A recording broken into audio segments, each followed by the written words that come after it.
All right, the iced tea drinking game for today is how many times can you say debate? You drank, so you're already winning. Yeah. Okay. Yes, finally. Oh, never time. Oh, gee, baby. Chris Stirewalt's very first time with us post the television version of us. True. You did the digital hangout with us each day of the Republican National Convention. Couple times. Yep. Felt longer for you. Really fun. Yes. No, we love having There are you. no breaks during that 60-minute. It's a real 60 minutes. It's a good thing that I One taught. must said have in 1989, faux shizzle. Faux cheesy, yes. Could you maybe tell people logging on just now, Right. just a little bit about yourself and where you Yeah, they don't know who you are. Oh. That's not true. So I was... Familiarization is a process. I am a child of Appalachia and the industrial Midwest. My father was a coal salesman, and my family moved around the industrial Midwest. I was born in Detroit, lived in St. Louis, but grew up mostly in Ohio County, West Virginia. And I am a simple country pundit. I worked for about a dozen years as a state capitol reporter and analyst in Charleston, West Virginia, and never thought. You know, the funny thing about God is that I'm glad I don't have to do his job because I would screw it up. If you told me 10 years ago or 15 years ago, when I thought I was quite successful, if you'd have told me I'd be sitting here doing this now, I would not have believed you. I would have in no way believed you. And moreover, if you'd have told me, I'd have screwed it up trying to make it happen. So suit up and show up. What I tell kids when I go talk to college students and schools, I always say the same thing. Suit up and show up. You do your job, and you let God or the universe or the flying spaghetti monster or whatever you believe in, you let him, her, or it take care of the rest. Beautiful. All right. I love that. Yeah. As my husband says, Okay, that's going to do it for this day's show. Yeah, exactly. Good to have you. Yeah, so how do you apply that to the election? Well, I do apply it to the election in this sense.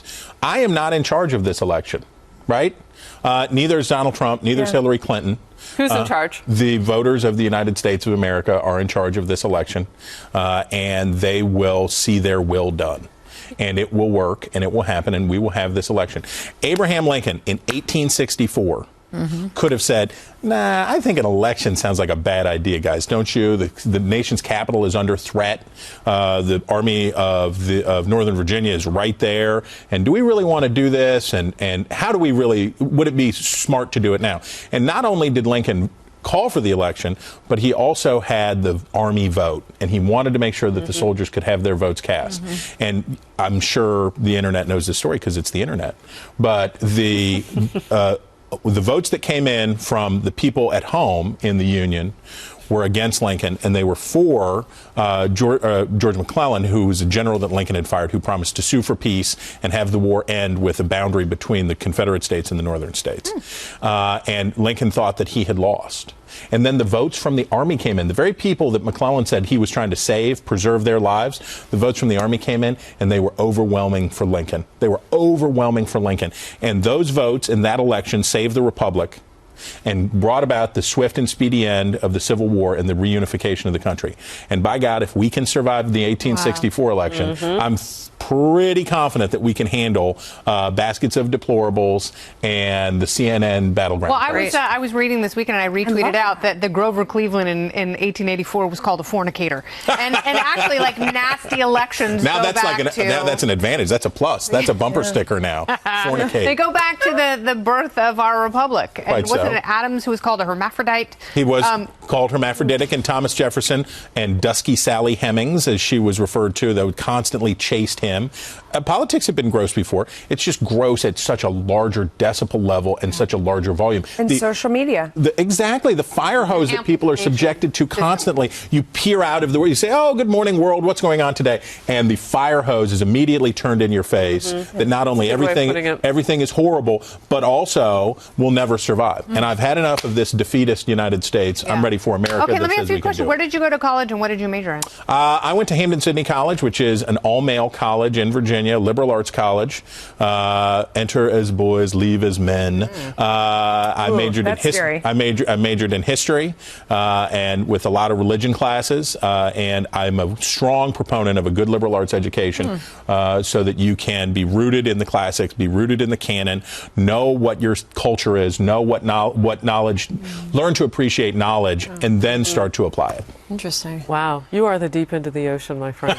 You're getting a lot of shout-outs on our Facebook Overtime page. Todd Narden says, I tell you what, this guy is awesome. He doesn't know me yet. Scott Fitzpatrick says, hello from Colorado. Great show today.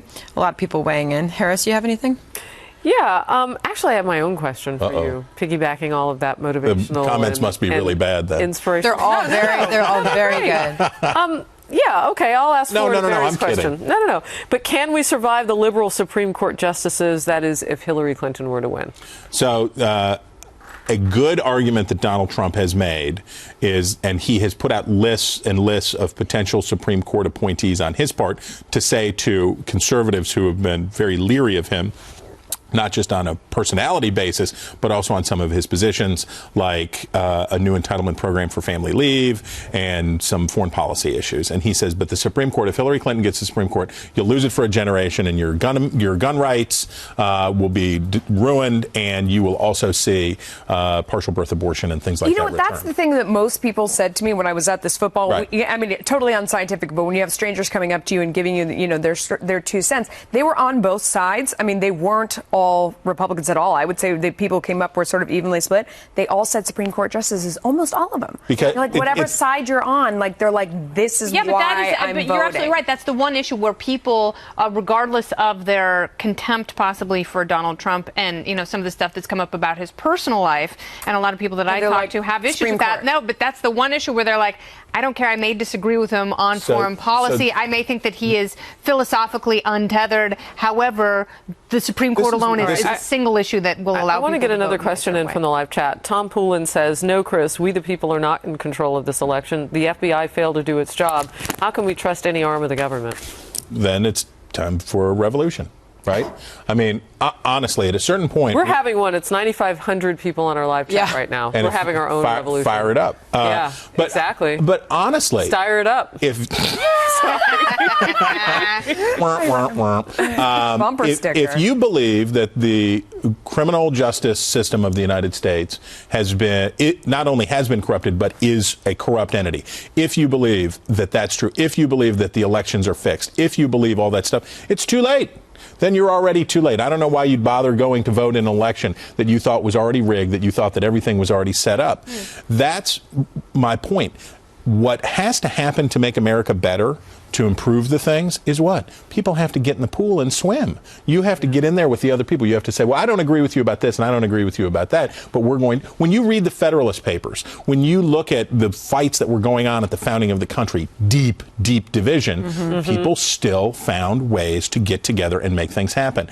If you say, on the other hand, it's all rigged, this is totally corrupt, then you're excusing yourself from having to go engage with those people. I think that what you're hearing from a lot of people, though, is like, we started out with a lot more people who seemed a lot more sane. Right. And now, in 330 million people in this country, we're down to these 2 people. How did we get here? How did we get these 2 people who are horribly flawed? I think that every year when I watch So You Think You Can Dance.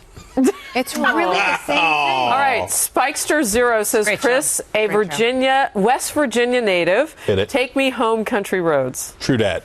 And it is, and you know what? Are you going to sing? Was John Denver from West Virginia? No, and he didn't, and he got the song wrong. He was from Colorado, wasn't he? The Shenandoah, well, he was an Army brat. He grew up all over, but, and what was his original name?